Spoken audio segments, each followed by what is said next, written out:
Hi, I'm Justin Hughey. I'm a teacher at Kamehameha III Elementary in Lahaina, and I'm part of the Hawaii delegation here at NEA.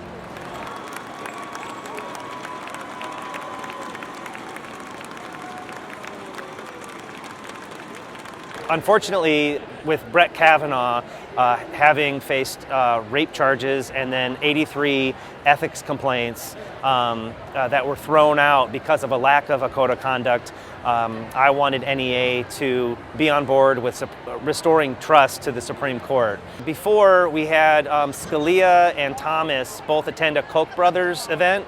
And so that gave people a feeling that if there was an election finance case that came before them, well, it kind of seems like they have a bias in that area. So you want to kind of eliminate bias, eliminate corruption with strong ethic laws, strong ethics code of conduct. Out of order, please say aye. Aye. All those opposed? Okay.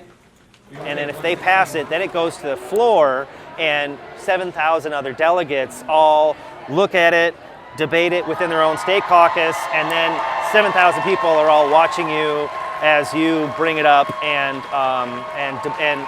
talk about why this is needed, why NEA should support it. You know, it feels great. It took me 4 years to pass this, and I just never gave up, and something I really believe strongly in.